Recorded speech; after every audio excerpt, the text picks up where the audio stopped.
भारतीय दर्शन एवं संस्कृति में आपका स्वागत है।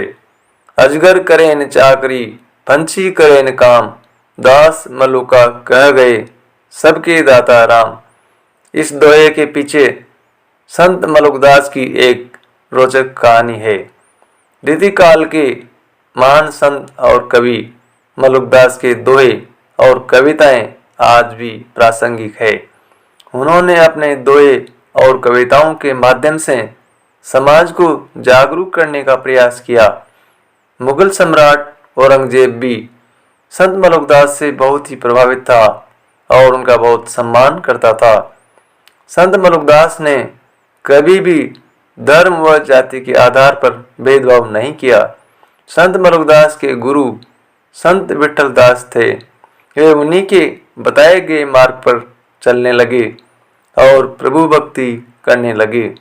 उनकी एक बेटी हुई, लेकिन कुछ समय बाद पत्नी और पुत्री दोनों का देहांत हो गया। इसके बाद वे प्रभु भक्ति में लीन हो गए। 108 वर्ष की उम्र में संत मलुकदास जी का देहांत हो गया। अजगर करे न चाकरी, पंछी करे न काम, दास मलुका कह गए सबके दाता राम। इस दोहे के कारण संत मलुकदास आज भी प्रसिद्ध है।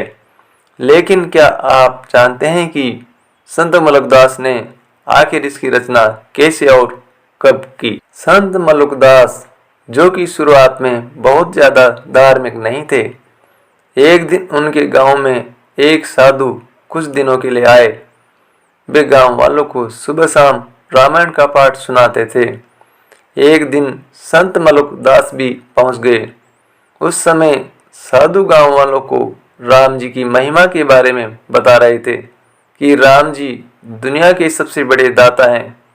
वे भूखों को अन्न, नंगों को वस्त्र और आश्रयहीनों को आश्रय देते हैं। साधु की यह बात संत मलुकदास के पल्ले नहीं पड़ी। उन्होंने साधु से कहा, क्षमा करें महात्मन, लेकिन मैं चुपचाप बैठ कर यदि राम का नाम लूं और काम न करूं तो क्या तब भी राम भोजन देंगे? साधु ने कहा, अवश्य देंगे। मलुकदास ने कहा, यदि मैं घनघोर जंगल में अकेला बैठ जाऊं तब? साधु ने कहा, तब भी राम भोजन देंगे। बस साधु की यही बात मलुकदास को लग गई और वे जंगल में पहुंच गए, जहां वे एक ऊंचे पेड़ के ऊपर चढ़कर बैठ गए। जंगल के चारों ओर ऊंचे ऊंचे पेड़ और कंटीली झाड़ियां थी। दिन ढल गया और चारों ओर अंधेरा छा गया, लेकिन मलुकदास को कहीं से भोजन नहीं मिला और न ही वे स्वयं पेड़ से नीचे उतरे।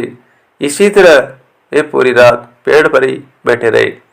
अगली सुबह जंगल के सन्नाटे में मलुकदास को कहीं से घोड़ों की टापों की आवाज सुनाई दी। थोड़ी देर में चमकदार पोशाकों में कुछ राज के अधिकारी उसी पेड़ के पास उतरे जिसके ऊपर मलुकदास बैठे थे। एक अधिकारी थैले से भोजन का डिब्बा निकाल ही रहा था कि शेर की दहाड़ सुनाई पड़ी।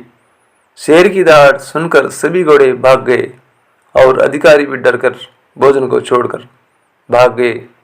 शेर भी दहाड़ता हुआ दूसरी ओर चला गया।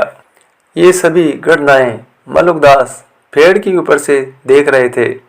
मलुकदास ने सोचा कि राम जी ने उसकी सुन ली है, वरना इस घने जंगल में भला मेरे लिए भोजन कैसे पहुंचता। लेकिन फिर भी उन्होंने नीचे उतरकर भोजन नहीं किया। इसके बाद तीसरे प्रहर में डाकुओं का एक दल उधर से गुजरा। डाकुओं ने पेड़ के नीचे भोजन को देखकर कहा, भगवान की लीला तो देखो, हम लोग भूखे बैठे हैं और इस घने जंगल में हमारे लिए भोजन रखा है। आओ सभी पहले भोजन करते हैं। लेकिन एक डाकू ने सावधान करते हुए कहा कि सरदार, जंगल में भोजन का मिलना मुझे रहस्यमय लग रहा है, कहीं इसमें जहर न हो। डाकू के सरदार ने कहा, तब तो भोजन लाने वाला भी यहीं कहीं आसपास छिपा होगा, पहले उसे ढूंढते हैं।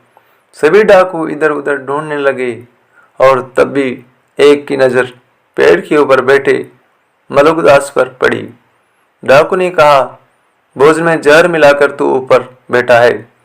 मलुकदास ने पेड़ के ऊपर से ही कहा कि भोजन में विष नहीं है। डाकुओं के सरदार ने कहा, पेड़ पर चढ़कर इसे भोजन कराओ, अभी सच और झूठ का पता चल जाएगा। 3-4 डाकू पेड़ पर चढ़े और मलुकदास को भोजन खाने पर विवश कर दिया।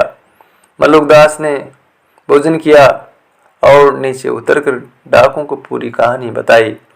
इसके बाद डाकुओं ने उन्हें छोड़ दिया।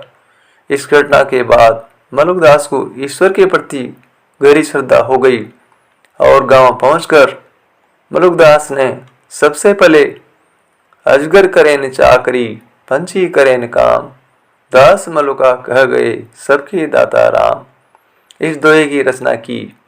आज भी संत लोग भगवान की भक्ति के लिए संत मलुकदास का उदाहरण देते हैं और लोगों को प्रेरित करते हैं कि भगवान सबका पालन पोषण करते हैं। जय श्री कृष्ण।